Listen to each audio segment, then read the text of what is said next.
যে আপুনি যদি কেতিয়াবা কিবা দিবও খুজিছে ভগৱানক, তেতিয়াহ'লে আপুনি কি বুলি দিব লাগে তাকে নামঘোষাত মাধৱ পুৰুষে লিখিছে।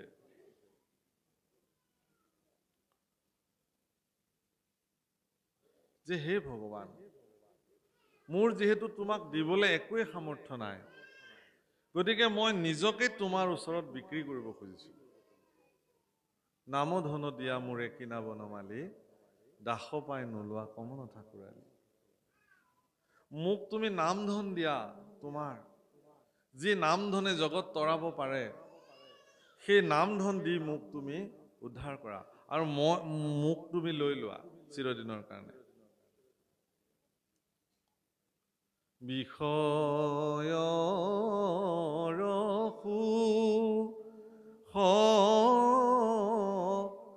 শুকৰ কহু পাইয়াৰে, হৰি পদ সেৱা মানৱীবিনে নাই। নাম পৰম ধন, চিন্তহু মন ভাইয়াৰে, তনু চিন্তামণি বিফল হি যায়। আকৌ কৈছে, বিষয় কাছক লাগি মানিক বিকায়। প্ৰভুসকল, এজন শৰিকতীয়াক তেওঁৰ দুখ দুৰ্গতি দেখি ৰজাই তেওঁক এখন চন্দনৰ বাগান দি দিলে, আৰু তেওঁ কি কৰিলে, গোটেই গাল গছ কাটি ডেইলি খৰি ফালি খৰি বিক্ৰী কৰি শেষ কৰি দিলে। কাৰণ তেওঁৰ কাৰণে সেইটোৱেই মূল্য।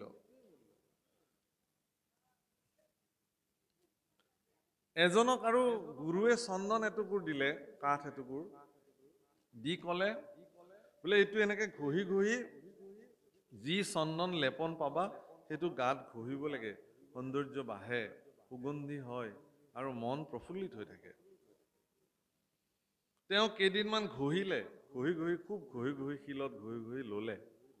তাৰপিছত তেওঁৰ বিৰক্তি লাগিল, বোলে এইটোনো কিমান ঘঁহি থাকিম, সেইকাৰণে কাঠটুকুৰা পুৰি পেলাই ছাই বনাই বোলে গাত ঘঁহি থাকিলে। একেই কথা বোলে, এইটো ঘঁহি গুড়া কৰাতকে জ্বলাই পেলাই যেতিয়া ছাই হৈ গ'ল, আকৌ পানীত সানি পেলাই মুখে গায়ে সানি লৈ আছে, কি হ'ব? মানে ভাগৱততে লিখিছে এই উদাহৰণ, যে মলয়া চন্দনো কোনোবাই পুৰি পেলাই ছাই ঘঁহে, তাৰ ব্যৱহাৰটো নাজানে। গতিকে আপোনাৰ জীৱনত গুৰু প্ৰদত্ত যি নাম, সেই নামক বহুতে বিষয় সুখৰ কাৰণে ব্যৱহাৰ কৰে, আৰু বহুতে এই নামক তেওঁলোকৰ জীৱনৰ পৰম অমূল্য সম্পদ হিচাপে গ্ৰহণ কৰে। সেইকাৰণে কৈছে, হে ৰাম পৰীক্ষিত নৃপে পাছে পুচন্ত, সুকত চন্দ্ৰ সূৰ্য বংশৰ কহিলা কথা যত, ৰাম পাছে নাৰায়ণে যদু বংশে অৱতৰি, কহিউক কেন কৰ্ম কৰিল হৰি, ৰাম মহাজ্ঞানী গণে যাক গাৱে বিশ্ৰাম, সংসাৰৰ ঔষধ কৰ্ণৰ অভিৰাম, ৰাম হেন কৃষ্ণ কথা নুশুনিব কোন নৰে, ও একে মহাপাপী আত্মঘাতকী তপৰে। মহাৰাজ পৰীক্ষিতে গুৰুদেৱ শুকৰ প্ৰতি নিবেদন কৰিছে যে হে গুৰুদেৱ, তুমি মোক চন্দ্ৰ সূৰ্য বংশৰ কথা যিমান পাৰা ক'লা, কিন্তু এতিয়া মই ভগৱন্ত পুৰুষে যদু বংশত অৱতাৰ লৈ কি কি কৰ্ম সাধন কৰিলে এই কথা মোৰ জানিবলৈ মন গৈছে। মই আৰু বেলেগ কথা নুশুনো, এই কথাই। বাপ আইসকল, এগৰাকী ব্যক্তিৰ জীৱনত এগৰাকী সৎগুৰু প্ৰাপ্তি হোৱাটো তেওঁৰ জীৱনৰ ভাগ্য। বহু ভাগ্যৰ বলতহে এজন ব্যক্তিয়ে তেওঁৰ জীৱনত এগৰাকী সৎগুৰু প্ৰাপ্তি হ'ব পাৰে। আৰু এগৰাকী সৎগুৰুৰ জীৱনত বিশ্বস্ত আৰু মানে দাসত্ব মানি লোৱা শিষ্য প্ৰাপ্তি হোৱাটো গুৰুৰ কাৰণে আকৌ পৰম সৌভাগ্য। মহাপুৰুষ শ্ৰীমন্ত শংকৰদেৱ গুৰুজনাৰ জীৱনত মাধৱদেৱৰ দৰে শিষ্য প্ৰাপ্তি হোৱাটো গুৰুজনাৰ কাৰণে পৰম ভাগ্য। যদি মাধৱদেৱক তেওঁৰ জীৱনত নাপালেহেঁতেন তেতিয়াহ'লে হয়তো বহু সৃষ্টি আজিও বেকত নহ'লহেঁতেন। আৰু মাধৱদেৱৰ জীৱনৰো পৰম ভাগ্য যে তেওঁ শংকৰদেৱৰ নিচিনা এগৰাকী গুৰু তেওঁৰ জীৱনত প্ৰাপ্তি। শুকদেৱৰ জীৱনৰ পৰম ভাগ্য যে তেওঁ পৰীক্ষিতৰ নিচিনা এগৰাকী শিষ্য তেওঁৰ জীৱনত প্ৰাপ্তি হৈছে, যাক তেওঁ ভাগৱত কথা ক'বলৈ পালে। আৰু পৰীক্ষিতৰ জীৱনৰো পৰম সৌভাগ্য যে তেওঁ শুকৰ নিচিনা এগৰাকী নিৰ্গুণবাদী পুৰুষ, পৰম বেদজ্ঞ শাস্ত্ৰজ্ঞ গুৰু তেওঁৰ জীৱনত তেওঁ গুৰু হিচাপে প্ৰাপ্তি হ'ল। শুকদেৱৰ কথা ভাগৱতত বৰ্ণন কৰিছে। শুকদেৱ যেতিয়া আহিছে, শুকদেৱ বিবস্ত্ৰ আছিল, তেওঁৰ শৰীৰত এচিকুটো কাপোৰ নাছিলে, বিবসন আছিল, দিগম্বৰ। আৰু তেওঁক পগলা বুলি শিশুবিলাকে শিল দলিয়াইছে তেওঁৰ গাত।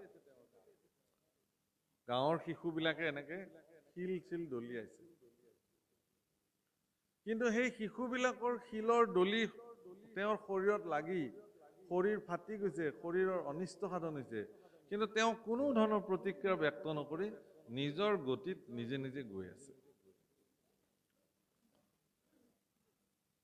আৰু নগৰৰ যিবিলাক নাৰী আছে, তেওঁলোকে দেখিছে যে ইমান সুন্দৰ শৰীৰৰ এগৰাকী পুৰুষ, দেখিলেই কান্তি আহে, ভগৱানৰ দৰে দেখাত, সাক্ষাৎ কৃষ্ণ। গতিকে সেই কামিনীসকলে সেই পুৰুষৰ সংস্পৰ্শ পাবৰ কাৰণে পিছে পিছে পিছে পিছে বহু নাৰী আহিছে।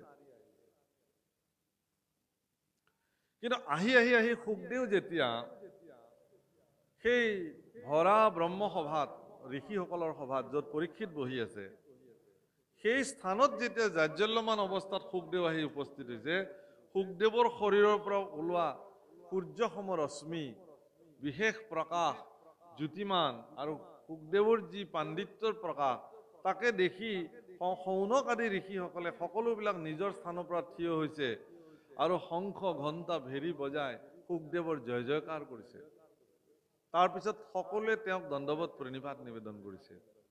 তেতিয়াই শিশুবিলাকে ভাবিছে যে এইজন পগলা নহয়, আৰু নাৰীবিলাকেও ভাবিছে যে আমি ভবাৰ নিচিনা এইজন এজন তেনেকুৱা পুৰুষ নহয়, এইজন এগৰাকী সিদ্ধ পুৰুষ, সাধক পুৰুষ। আৰু এওঁলোকৰ এই আচৰণ দেখি মহাৰাজ পৰীক্ষিতে দেখিছে যে এইগৰাকীয়ে সৰ্বশ্ৰেষ্ঠ মোৰ জীৱনৰ গুৰু হ'ব। কাৰণ মহাৰাজ পৰীক্ষিতে ভাগৱত শুনিব আহিছিল এইকাৰণে যে এগৰাকী ঋষিৰ দ্বাৰা তেওঁ অভিসম্পাত প্ৰাপ্ত হৈছিল। 7 দিনৰ ভিতৰত তেওঁক তক্ষকে দংশন কৰিব, তেওঁৰ মৃত্যু হ'ব। মহাৰাজ পৰীক্ষিতে ইচ্ছা কৰিলে সেই ঋষিগৰাকীক মতাই আনিব পাৰিলেহেঁতেন যে কিয় তুমি মোক অভিশাপ দিলা, মোৰ অভিশাপটো তুমি উঠাই লোৱা, মই চক্ৰৱৰ্তী ৰজা মহাৰাজ পৰীক্ষিতে কৈ আছো। কিন্তু পৰীক্ষিতে এই কাম নকৰিলে।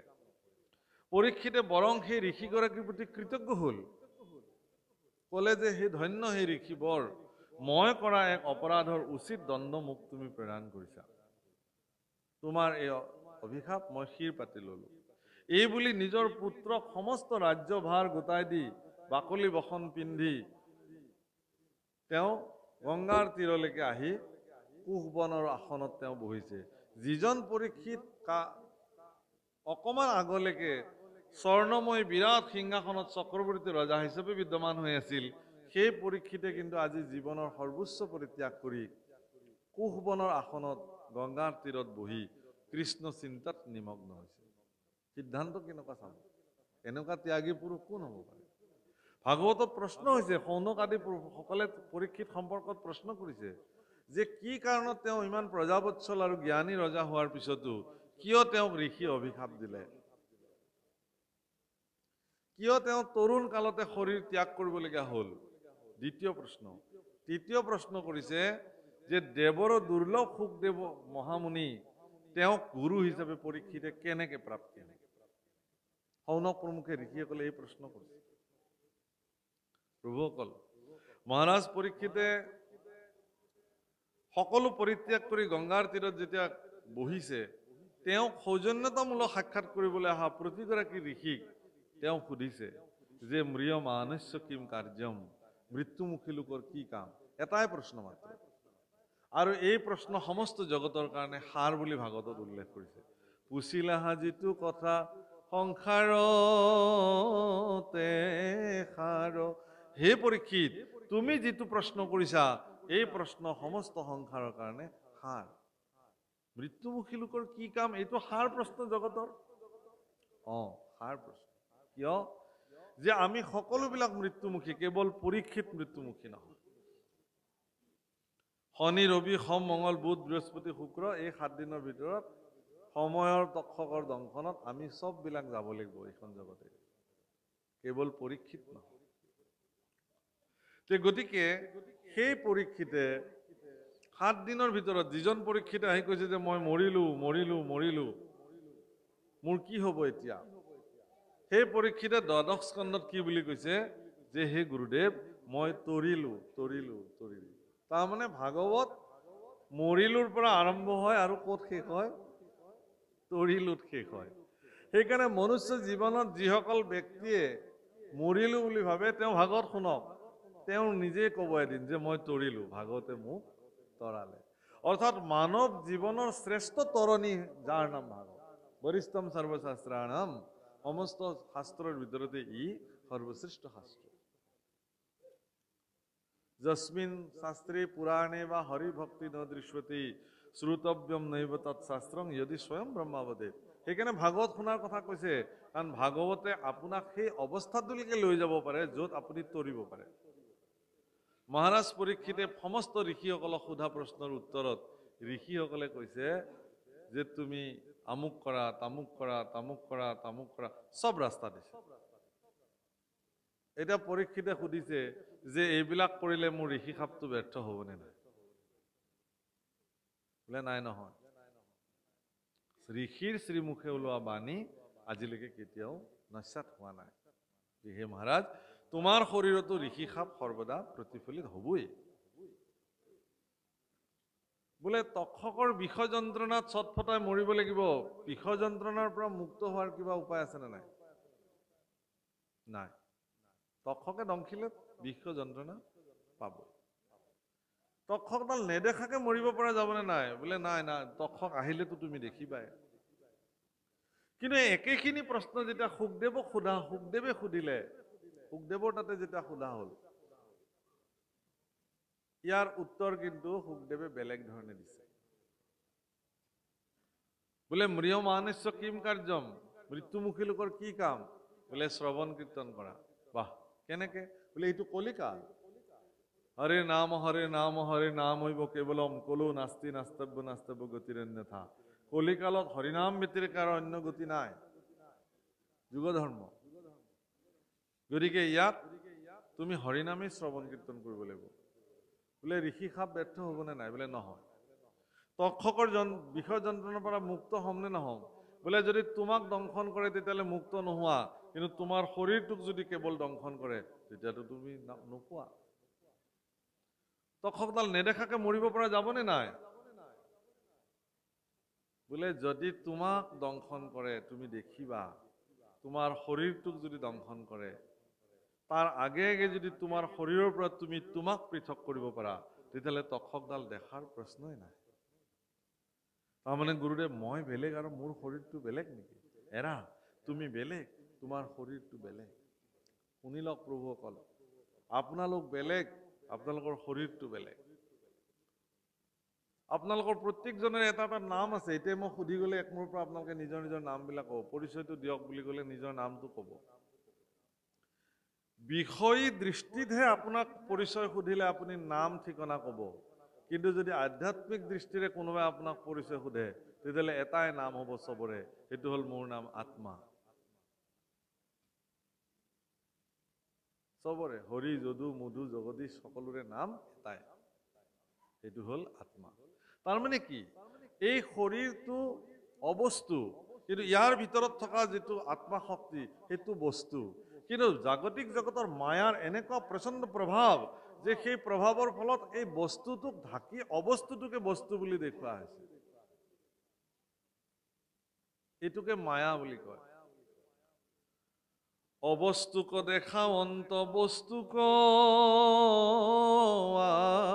আবৰি, এহিতো মোহৰ মায়া জানানি এইটোৱে মোৰ মায়া, ভগৱানে কৈছে। আজি আমি আচলতে ভগৱানক এইকাৰণে একান্ত চিত্তে বুজিব পৰা নাই যে আমি অবস্তুটোকে বস্তু বুলি ভাবি আছো আৰু বস্তুটোকে আমি অবস্তু বুলি ভাবি আছো। আমি কেৱল শৰীৰৰ সুখ সমৃদ্ধিৰ কাৰণে লাগি আছো, আত্মাৰ সুখ সমৃদ্ধিৰ কাৰণে আজিলৈকে ভবাই নাই। কেৱল শৰীৰৰ সাধনৰ নিমিত্তে আমিবিলাকে যি কৰিব লাগে তাকে কৰিবৰ কাৰণে বাধ্য হৈ আছো, কিন্তু আত্মাৰো যে কৰিব লগা কিবা এটা আছে, আত্মতুষ্টিৰ কাৰণে যে কিবা এটা কৰিবলগীয়া আছে, সেইটো আমি নাভাবো। ভালকে কোনোবাই খোৱালে বা আত্মতুষ্টি হৈ গ'ল, প্ৰভুসকল সেয়া আত্মতুষ্টি হোৱা নাই, সেয়া আপোনাৰ ইন্দ্ৰিয় তুষ্টি হৈছে, শৰীৰ তুষ্টি হৈছে, মনৰ তুষ্টি হৈছে, আত্মৰ তুষ্টি হয়। আত্মতুষ্টি আজি হৈ আছে আপোনালোকৰ। কৃষ্ণ কথা যিমানে শুনিছে সিমানে আত্মতুষ্টি হৈছে আজি। বঢ়িয়া। কাৰণ মই কোন ভিতৰত যে বহি আছো, তেওঁৰ অস্তিত্বক তেওঁ অন্বেষণত সৰ্বদা লাগি আছে, আপোনাৰ ভিতৰত উমগুমাই আছে। একুৰা প্ৰচণ্ড জুই, তাক ঢাকি ৰখা হৈছে। যিদিনাখন সি উন্মুক্ত হৈ যাব সিদিনাখন সকলো দহি শেষ কৰি দিব। হে বাপসকল, আপোনাৰ অস্তিত্ব ইমান ধুনীয়া যে আপোনাতকে সুন্দৰ জীৱন বহুতে ধৰিব পৰা নাই। কেলে যে আপোনাৰ এই জীৱনটোতে আপুনি হৰি ভজিব পাৰে, গুৰু মানিব পাৰে, কৃষ্ণৰ সেৱাত নিমগ্ন হ'ব পাৰে, সমগ্ৰ প্ৰকৃতি প্ৰদত্ত সমস্ত বস্তুকে আপুনি লালন পালন কৰিব পাৰে, কৰুণা কৰিব পাৰে, দয়া কৰিব পাৰে। ইয়াতকে আৰু ভাগ্য কি লাগে? সেইকাৰণে গুৰুদেৱ শুকে পৰীক্ষিতক কৈছে যে প্ৰথম স্কন্ধৰ পৰা দ্বাদশ পৰ্যন্তে কহিলা ৰাজাত মহামুনীন্দ্ৰ মহন্তে তেওঁ কৈছে আৰু তেওঁ শুনিছে যে ভাগৱত কথা শুকদেৱে ক'বলৈ প্ৰাৰম্ভ কৰিব, আৰু হেন সময়তে ইন্দ্ৰাদি দেৱতাসকলে কুম্ভত অমৃত লৈ পেলাই সেই স্থানত উপস্থিত হৈছে। গুৰুদেৱ প্ৰণাম। কোন তোমালোক? বোলে আমি ইন্দ্ৰ, মই অমুক। কিয় আহিছা? বোলে এয়া আমি অমৃত লৈ আহিছো স্বৰ্গৰ পৰা। কেলে? বোলে এই পৰীক্ষিতৰ নিচিনা এগৰাকী প্ৰজাবৎসল ৰজাক 7 দিনৰ ভিতৰত তক্ষকে দংশন কৰিব, হেন জানি আমি এই অমৃত লৈ আহিলো। হে গুৰুদেৱ, আমি এতিয়া পৰীক্ষিতক অমৃত পান কৰাম, যাতে পৰীক্ষিতক তক্ষকে দংশন কৰিলেও তেওঁৰ মৃত্যু নহয়। খুৱাই দিয়া আকৌ আনিছে যদি। বোলে তাতে কিন্তু এটা চুক্তি আছে, কাৰণ দেৱতাসকল সদায় চুক্তিবদ্ধ, তেওঁলোকক চুক্তি লাগিব। কি চুক্তি? যে যি ভাগৱত অমৃত তুমি পৰীক্ষিতক পান কৰাবলৈ লৈছা, সেই অমৃত কিন্তু পৰীক্ষিতক পান কৰাব নোৱাৰিবা, আমাক দেৱতাসকলক পান কৰাব। শুকদেৱে কৈছে, আৰে হে ইন্দ্ৰ, তোমাৰ জীৱনত ভাগৱত শুনাৰ কাৰণে যোগ্যতা তুমি আছেনে নাই তুমি বিচাৰ কৰি লোৱা। সেইটো মই বিচাৰ কৰিব লাগিব। কিন্তু মোৰ সন্মুখত যিজন বহিছে তেওঁ ভাগৱত শুনাৰ পাত্ৰ যোগ্যতা আছে, সেইকাৰণে মই তেওঁকে ক'ম তোমালোকৰ অমৃত দিলেও দিবা নিদিলেও নাই, যি কৰা তাকে কৰা, মই ভাগৱত অমৃত কেৱল পৰীক্ষিতকে দিম। প্ৰভু অকল পৰীক্ষিত ভাগৱত শুনাৰ যোগ্যপ্ৰাপ্ত। ভাগৱতত লিখিছে, নামঘোষাটো মানুহপুৰুষে লিখিছে, তোমাতো কহিব সেহি শাস্ত্ৰ, তুমি আকৌ শুনি বাৰ পাত্ৰ, মহাপুৰুষৰ সেৱক তুমি সম্প্ৰতি। তুমি মহাপুৰুষৰ সেৱক, সেইকাৰণে হে পৰীক্ষিত তুমি এই ভাগৱত শাস্ত্ৰ শুনাৰ পাত্ৰতা আছে, তোমাৰ যোগ্যতা আছে। পাত্ৰ মানে ইয়াত যোগ্যতা বুজাইছে। গতিকে এতিয়া যিসকলে ভাগৱত শুনিবৰ কাৰণে ইয়াত বহিছে তেওঁলোকে নিজৰ নিজৰ পাত্ৰতাটো নিজে নিজে নিৰূপণ কৰি ল'ব। সেইটো নিয়ম। কোনেও কাৰো পাত্ৰতা নেদেখুৱায়। মই ক'ব নোৱাৰো যে এখেতৰ পাত্ৰতা নাই বা এখেতৰ পাত্ৰতা আছে, কিন্তু পাত্ৰতাটো মই নিজেই বিচাৰ কৰি ল'ব লাগিব, মই পাত্ৰ হয় নে নহয়। ভাগৱত শুনিব পৰাৰ যোগ্যতা মই অৰ্জন কৰিছো নে নাই, মহাপুৰুষৰ সেৱক মই হ'ব পাৰিছো নে নাই। এগৰাকী ঋষিয়ে ভাৰতবৰ্ষত ঋষি আছিলে, বেছি দিনৰ কথা নহয়, ছত্ৰপতি শিৱাজী মহাৰাজৰ গুৰু স্বামী ৰাম সুখদাস। স্বামী ৰাম সুখদাসে এদিন ভিক্ষা কৰিবলৈ এগৰাকী মানুহৰ ঘৰলৈ আহিলে। ভূ ভৱতী ভিক্ষাং দেহি এনেকে ক'লে। এগৰাকী মহিলাই ততাতয়াকে ওলাই আহি দেখিলে যে পৰম প্ৰসিদ্ধ ঋষি স্বামী ৰাম সুখদাসজী আহিছে। আসন ভাষণ দি বহিব দিলে, পাদ্য অৰ্ঘ্যে পূজা কৰিলে। গুৰুদেৱ কি সেৱা কৰিব পাৰো? বোলে মোৰ ভোক লাগিছে, মোক কিবা খাবলৈ দিয়া। তেওঁ সুন্দৰ অন্ন ব্যঞ্জন লৈ আহিলে আৰু তেওঁ কমণ্ডলুটো আগবঢ়াই দিলে। কমণ্ডলুটোৰ ওপৰত থকা যিটো পাত্ৰ বাতি, তাতে যিখিনি ধৰে সেইখিনিয়ে তেওঁ এদিনত খায়। ৩ ঘৰ মানুহৰ তাতে যাব, ৩ ঘৰ মানুহ তাতে যদি ভিক্ষা নাপায় সিদিনাখন নাখায়। ইমান সংযমী পুৰুষ। আইগৰাকীয়ে দিয়া অন্নখিনি তেওঁ কমণ্ডলু পাত্ৰটোত লৈ পৰম তৃপ্তিৰে ভোজন কৰিলে। মহিলাগৰাকীয়ে ক'লে যে হে স্বামী, হে মহাৰাজ, তুমি আহিছা যেতিয়া অলপমান কৃষ্ণ কথা এই অভাজনক কৈ যোৱা। বোলে আজি নকওঁ, কেতিয়াবা আহিলে কম। গুচি গ'ল। বহু দিনৰ পিছত আকৌ এদিন আহিলে, ভূ ভৱতী ভিক্ষাং দেহি। মাত শুনাৰ লগে লগে তেওঁ বুজি পালে যে স্বামীজী আহিছে। তেওঁ তৎক্ষণাত ওলাই আহিলে, আসন মুখন দিলে, পাদ্য অৰ্ঘ্যে পূজা কৰিলে, গন্ধে ধূপে সাদৰিলে। বোলে গুৰুদেৱ, আজি মই কৃষ্ণ কথা তোমাৰ শ্ৰীমুখৰ পৰা শুনিব সৌভাগ্য হ'বনে?